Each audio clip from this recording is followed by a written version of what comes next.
जैनम जयतु शासनम विश्व कल्याणकारकम। धर्म स्नेही सत श्रद्धालु यहाँ पर उपस्थित आप सभी भव्य वर पुंडरीक पुण्यात्मा महानुभाव, विगत समय आप सुन रहे थे रत्न करंडक साहब का आचार्य के श्लोक नंबर 80 की व्याख्या को, जिसमें आचार्य महोदय ने प्रमादचर्या के स्वरूप के बारे में बताया। आज श्लोक नंबर 81, जिसमें अनर्थ दंड व्रत के अतिचारों की चर्चा है। आचार्य भगवान समन्वत स्वामी का यह कितना बड़ा उपकार है सदग्रस्तों के लिए कि उनकी एक आचार संहिता बना करके उन्होंने दी। जिस प्रकार राजनीति में कौटिल्य के अर्थशास्त्र का महत्व है, चाणक्य ने जो अर्थशास्त्र लिखा उससे कहीं अधिक महत्व आचार्य समन्वत स्वामी की रत्नकर्णक साहब का आचार का है। आप पूछेंगे ऐसा कैसे? राजनीति के पुरोधा, राजनीति का संचालन करने वाले, नेतृत्व करने वाले शीर्षस्थ नेता तो बहुत कम है, उंगलियों पर गिनने लायक, किंतु सदग्रस्त की कोटि में आने वाले मनुष्य सब हो सकते हैं। यहाँ तक कि राजनेता भी एक सदग्रस्त के कर्तव्य का पालन करना चाहेगा, किंतु सामान्य ग्रस्त राजनीति के कर्तव्य का पालन करना न चाहेगा। नेतृत्व करने वाला राजनेता एक होता है, पीछे चलने वाली प्रजा अनेक होती है। तो ये साबकाचार की संहिता नेतृत्व करने वाले राजनेताओं के लिए और शासित होने वाली प्रजा के लिए, दोनों के लिए उपयोगी। इसलिए रत्नकर्णक साबकाचार का महत्व चाणक्य या कौटिल्य के अर्थशास्त्र से भी ज़्यादा उपयोगी सिद्ध होगा। आज के ही युग में नहीं, हर युग में और हर क्षेत्र पर। जैसे प्राणी के लिए श्वास लेना हर युग में और हर क्षेत्र पर अत्यंत महत्वपूर्ण होता है, ऐसे ही एक गृहस्थ की चेतना की प्राणवायु है उसकी आचार संहिता। आचार्य महोदय ने उन गृहस्थों को, साधक साधकाओं को समझाया है कि आपने अनर्थ दंडों से विरक्त होकर के संकल्प कर लिया है। अनर्थ दंड कृत व्रत ही, अनर्थ से कर लिए वृत्ति जिन्होंने ऐसे संकल्प के साथ, उन्हें व्यतीतयो पंच, इन 5 प्रकार के जो व्यतीतयो, व्यतिक्रम करने वाले, मर्यादा का उल्लंघन कराने वाले मार्ग हैं, पगडंडियाँ हैं, उनसे भी बचना चाहिए। इन 5 प्रकार के कार्यों से अनर्थ दंड व्रत पूरा भंग नहीं होता, किंतु इन कार्यों को करने वाला वह व्यक्ति आगे चल करके अनर्थ दंड व्रत के द्वारा छोड़ दिया जाता है और अनर्थ दंडों में पड़ जाता है।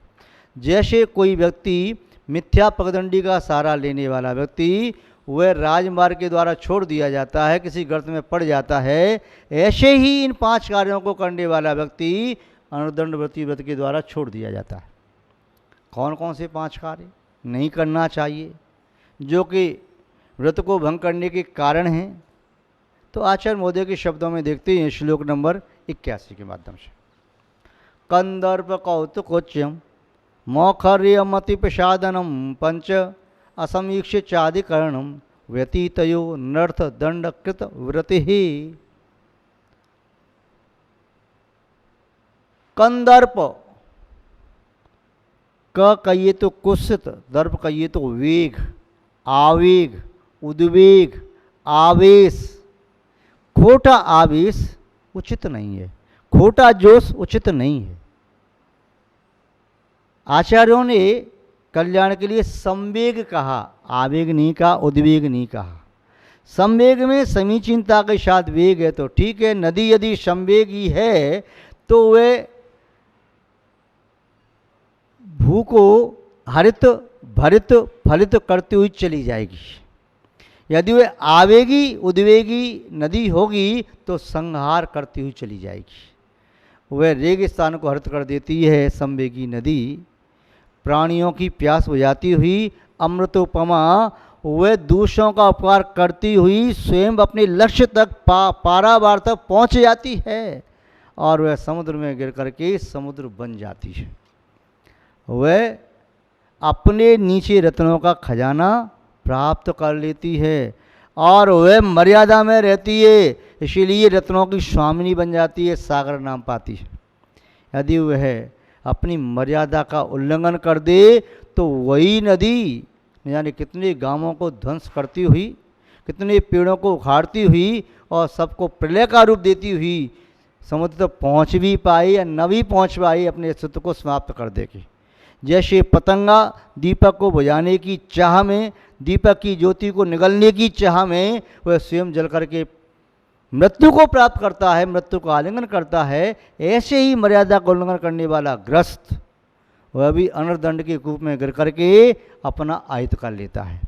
अनर्थ दंड के कूप में न गिरे कोई ग्रस्त, कोई शावक श्राविका। इसलिए आचार्य महोदय बता रहे हैं ये 5 मार्ग तुम्हारे लिए दुखद है, इनसे बचो।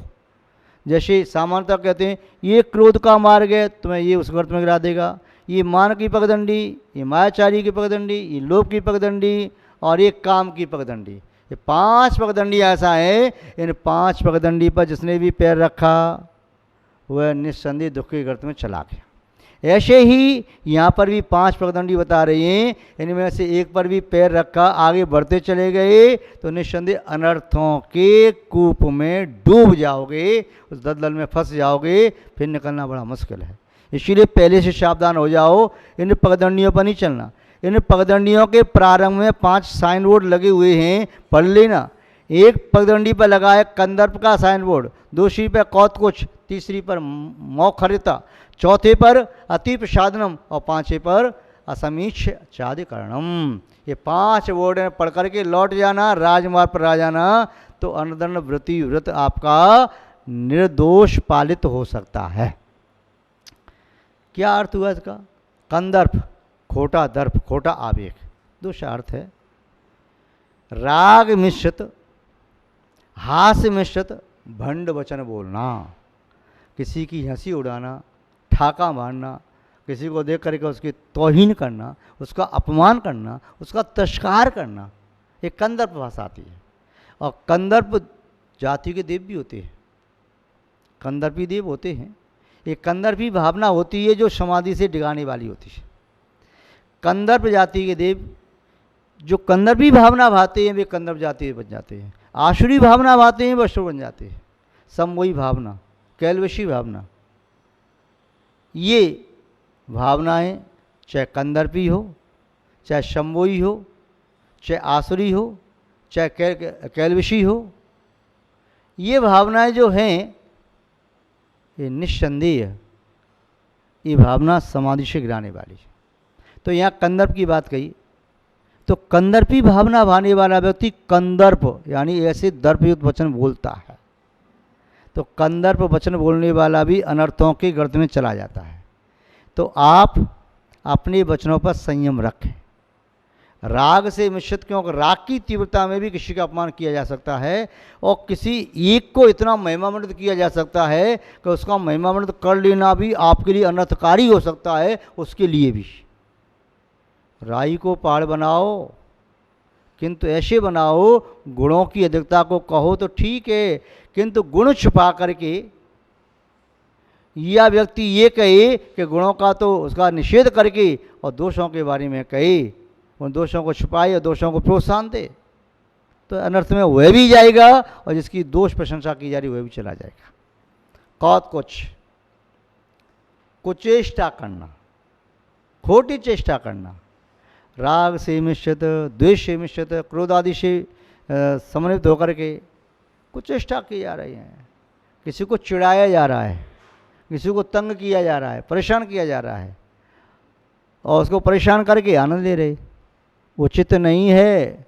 चाहे कोई साधु हो चाहे कोई शावक हो, यदि ऐसा कार्य करता है, किसी को चिढ़ाता है तो चिढ़ाना अच्छा नहीं होता है। ये चिड़ा चिड़ी का खेल ठीक नहीं है, इसको छोड़ देना चाहिए, क्योंकि इसमें कुचेष्टा भी होती है। हाथ पांव चला रहे, सिर हिला रहे, कुछ कर रहे नहीं, किसी को परेशान करना ठीक नहीं। क्योंकि जो दूसरे को परेशान करता है उस नियम से स्वयं परेशान होता है। तो कुचेष्टा नहीं करना, राग से मिश्रित, द्वेष से मिश्रित, हास्य से मिश्रित, क्रोध आदि से मिश्रित होकर के कुचेष्टा मत करो। ये कुचेष्टाएं निस्संदेह उस गर्त की ओर ले जाती हैं। कंदर्प में फिर भी वो छोटी सी पगडंडी थी, उस पर चलने की व्यवस्था कम थी, किंतु कौतकुच का मार्ग तो और बड़ी पगडंडी है, उस पर तो एक बार चले तो फिर एक कदम बढ़ाओगे 4 अपने आप बढ़ेंगे। कंदर्प की पगडंडी पर तो चलने में थोड़ा सा दिक्कत आ रही थी, कौतकुच में पहुंच गई तो और। अब इसके आगे मोखरता भी आ गई। मुखरता, वाचालपना, अहितकारी वचन बोलना, अप्रिय बोलना, तथ्यहीन बोलना, धर्म के विरुद्ध बोलना, धर्म आचरण के विरुद्ध बोलना, सदाचार के विरुद्ध बोलना, संस्कृति सभ्यता के विरुद्ध बोलना, मर्यादा के विरुद्ध बोलना, देशभक्ति के विरुद्ध बोलना, देशद्रोह के शब्द बोलना, धर्मद्रोह करना, स्वजन परिजन का विरोध करना, सुकुटुंब का विरोध करना, साधर्मी का विरोध करना, ऐसी वाचालता निस्संदेह अनर्थों की जननी होती है। इसलिए हित मित प्रिय वचन बोलो, ऐसे वचन बोलो जैसे आपके चित्त में भी आनंद हो और सामने वाले का भ्रम संशय आदि दूर हो जाए, उसे भी आनंद की अनुभूति हो। वह तुम्हारे वचनों को सुनने के लिए आ तो रहे प्यासे चातक पक्षी की तरह से।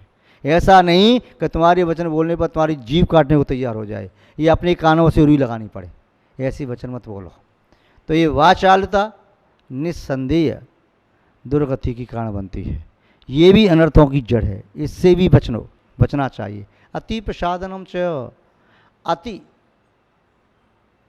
क्या सौंदर्य प्रसादन के सब, ये तो कोठा ऐसा लगता है नारी पक्ष में चला गया, क्योंकि अति सामग्री शरीर को सजाने का यदि प्रकृति ने कोई कार्य सौंपा है तो पुरुषों को अपना शरीर सजाने का इतना शौक नहीं होता, क्योंकि शायद वो समझते हैं तन को सजा देना तो माना तन को सजा देना है, इसलिए पुरुष वर्ग इतना तन को नहीं सजाते।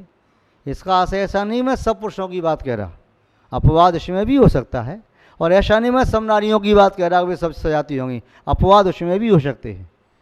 पुरुषों में सजाने वाले हो सकता है पुरुषों के अनुपात प्रतिशत बहुत कम हो, और नारियों में न सजाने वाले का प्रतिशत अनुपात बहुत कम हो, ये हो सकता है, ऐसा नहीं शब्द नहीं।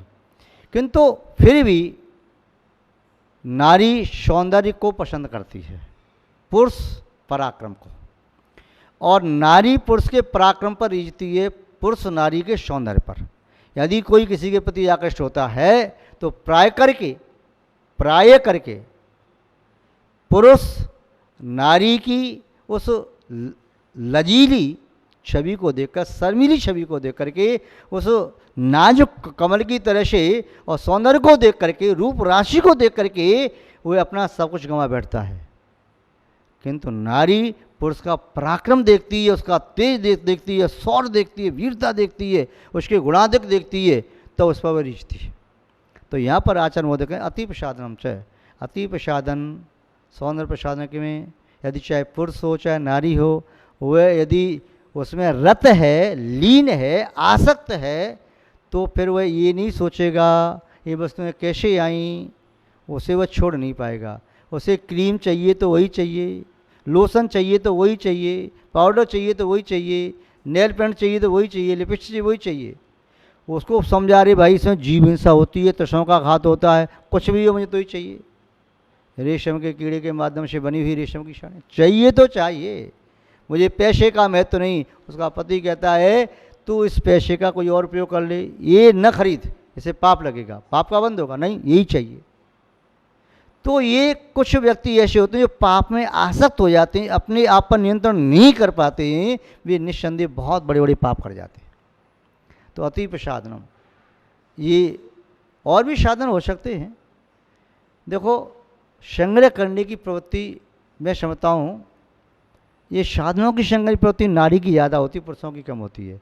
पुरुष धन का संग्रह करता है, पुरुष शक्ति और पराक्रम का संग्रह करता है, सेना का संग्रह करता है, मित्रों का अपनों का संग्रह करता है, कि नारी वस्तुओं का संग्रह करना ज़्यादा पसंद करती है।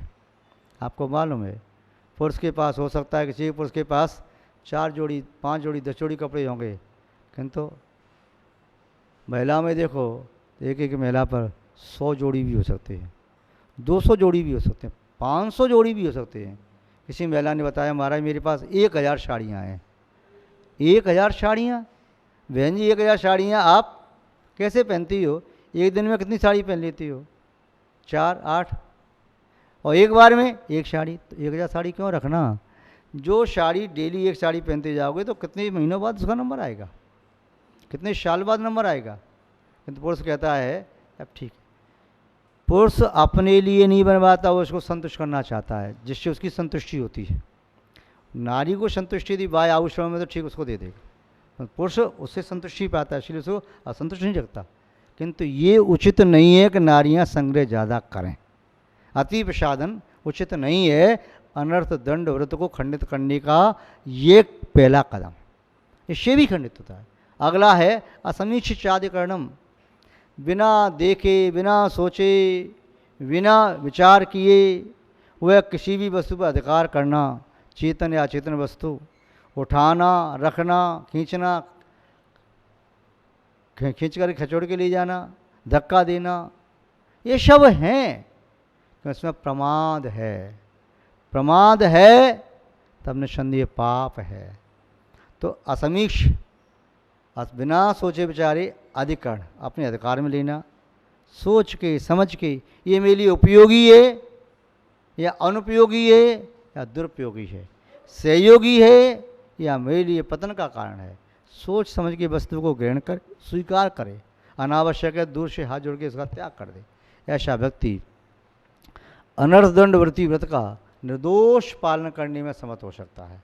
यदि उसने इस प्रकार की अपने ऊपर एक संयम नहीं रखा, नियंत्रण नहीं किया, तो संभव है अनर्थ दंड व्रत से सहित व्यक्ति भी वह इन अतिचारों के कारण अपने वशिष्ठित हो सकता है। तो महानुभाव आचार्य महोदय कह रहे हैं कि इन 5 अतिचारों से भी उसे बचना चाहिए, तभी आत्मा का कल्याण संभव है।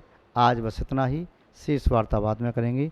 जय बोले श्री शांतनाथ भगवान की, परम पूज्य आचार्य गुरुदेव श्री विद्यानंद महाराज की, अहिंसामय विश्व धर्म की।